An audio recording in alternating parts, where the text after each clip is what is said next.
2025 সালের জুন মাস।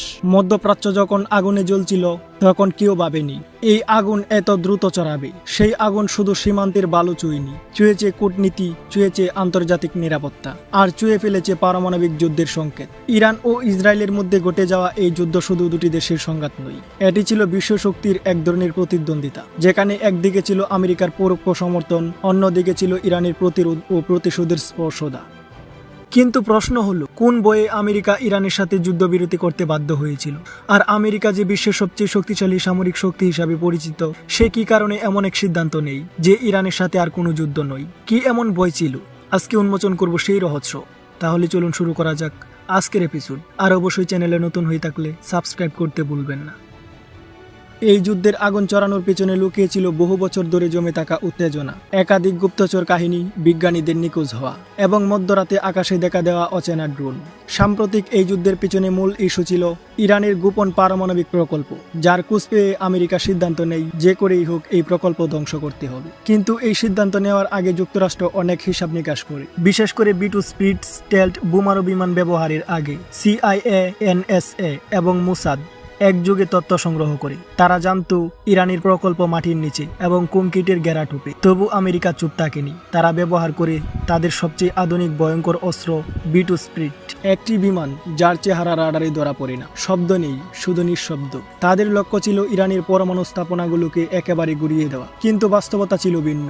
ইরান আগে থেকেই গোয়েন্দা তত্ত্বে আমেরিকার হামলার পরিকল্পনা জেনে ফেলে। ইরানের রেভলিউশনারি গার্ড IRGC একাধিক গোপন বাংকার থেকে পরমাণু প্রকল্পের মূল যন্ত্রাংশ এবং ইউরেনিয়াম প্রসেসিং ইউনিট সরিয়ে ফেলে। হামলার আগেই তারা পদক্ষেপ গ্রহণ করে। এছাড়াও সেই হামলার জন্য ছিল পুরোপুরি প্রস্তুত। প্রতিরক্ষা ব্যবস্থা স্বয়ংক্রিয় করে তারা চেষ্টা করে মোটামুটি হামলা ঠেকাতে সক্ষম হয় এবং পারমাণবিক প্রকল্প ধ্বংস হয়নি। এই ব্যর্থতার পর ইরান আর চুপ করে থাকেনি, পাল্টা জবাব দেয়, এমনভাবে যা পুরো বিশ্বকে নাড়া দেয়। ইরানের প্রতিরোধ আসে মুহূর্তের মধ্যে। একদিকে তাদের মিসাইল ইউনিট স্বয়ংক্রিয়, অন্যদিকে সাইবার ইউনিট ইসরায়েলের সামরিক সার্ভারে হানা দেয়। সাথে কাতারে অবস্থিত আমেরিকার সামরিক ঘাঁটিতে চূড়া হয় পরপর ব্যালিস্টিক মিসাইল। এক এক করে ক্ষেপণাস্ত্র চুড়ে তারা প্রমাণ করে ইরান এখন আর 2015 সালের দেশ নয়। তারা উন্নত প্রযুক্তি, কৃত্রিম বুদ্ধিমত্তা এবং স্মার্ট গাইডেড মিসাইল দিয়ে আমেরিকা ও ইসরায়েলকে ঘায়েল করতে পারে। সবচেয়ে চমকে দেওয়ার মতো ব্যাপার, ইসরায়েলের আয়রন ডোম প্রতিরক্ষা ব্যবস্থা, যেটি এতদিন ধরে গর্বের বিষয় ছিল, এবার সম্পূর্ণ ব্যর্থ। ইরানের নতুন জেনারেশনের মিসাইল এতটাই দ্রুত গতির ও প্রযুক্তিভাবে উন্নত ছিল যে আয়রন ডোম পর্যন্ত টেকাতে ব্যর্থ হয়েছে। বিশেষ করে খাইবার শেখ এবং ফাতে 110 সিরিজের ক্ষেপণাস্ত্রগুলো।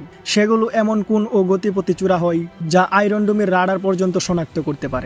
এরপর থেকেই শুরু হয় চাপে পড়ে যাওয়া। আমেরিকা বুঝে যায় এই যুদ্ধ আর নিয়ন্ত্রণে রাখা সম্ভব নয়। কারণ শুধু ইরান নয়, মধ্যপ্রাচ্যের আরও কিছু শক্তিশালী রাষ্ট্র এবার ইরানের পাশে দাঁড়ায়। বিশেষ করে রাশিয়া, চীন ও সিরিয়া এবং লেবাননের প্রতিরোধ বাহিনী ইরানের সঙ্গে, এবং জানিয়ে দেয় ইরানের উপর হামলা মানেই পুরো অঞ্চলের উপর যুদ্ধ চাপিয়ে দেওয়া। বিশ্বজুড়ে উদ্বেগ ছড়িয়ে পড়ে, পারমাণবিক যুদ্ধ কি এবার সত্যিই হবে? এই সময় ইরান শুধু প্রতিশোধে সীমাবদ্ধ ছিল না, তারা সামনে এগোতে থাকে আরও দ্রুত। ইউরেনিয়াম সমৃদ্ধকরণ অব্যাহত রাখে, আর গোপন গবেষণা কেন্দ্রগুলোতে তৈরি হতে থাকে পারমাণবিক রূপরেখা। ইরান এমন মাত্রায় ইউরেনিয়াম সমৃদ্ধ করে যেটা শুধু বিদ্যুৎ উৎপাদনের জন্য নয়, বরং পরমাণু বোমা তৈরির জন্য যথেষ্ট। বিশ্ব পর্যবেক্ষক সংস্থা জানায় ইরানের কাছে এখন এমন পরিমাণ সমৃদ্ধ ইউরেনিয়াম আছে যা দিয়ে অন্তত 12টি পারমাণবিক বোমা তৈরি সম্ভব। শুধু কয়েকটি ধাপ বাকি। তারা যদি চায় তাহলে মাত্র কয়েক সপ্তাহের মধ্যে একটি কার্যকর পরমাণু বোমা তৈরি করতে পারবে। এবং এটাই ছিল আমেরিকার সবচেয়ে বড় দুশ্চিন্তা। এই পরিস্থিতিতে আমেরিকার জন্য একটাই রাস্তা খোলা ছিল, আর তা হলো যুদ্ধবিরতি। কারণ তারা জানতো যুদ্ধ চালিয়ে গেলে শুধু ইসরায়েল নয়, তাদের মধ্যপ্রাচ্যের ঘাঁটিগুলো চরম ঝুঁকিতে পড়বে।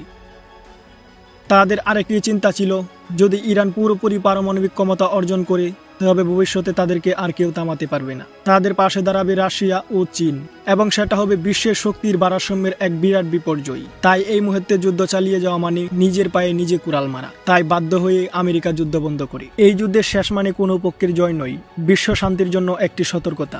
আজকের ইরান 1979 সালের নয়। আজকের যুদ্ধ শুধু মাটিতে নয়, তা চলবে সাইবারে, আকাশে এবং কূটনীতির প্রতিটি ছায়াপথে। তবে আপনি যদি কাউকে জয়ী বলে মনে করেন, তাহলে বলতে হবে ইরান সেই পক্ষ, কারণ তারা সর্বোচ্চ শক্তি দিয়ে সাহসিকতার সঙ্গে নিজের অবস্থান রক্ষা করেছে। শেষ পর্যন্ত আমেরিকা আর ইসরায়েলের যুদ্ধ বিমান নয়, বরং তাদের হাতজোড় এবং রিকোয়েস্টই প্রমাণ করে এই লড়াইয়ে কে ছিল সত্যিকারের বিজয়ী। তবে আপনার মতে এই যুদ্ধে কে ছিল সঠিক, ইরান নাকি ইসরায়েল আমেরিকা জোট? আপনার মতামত অবশ্যই কমেন্টে জানাবেন।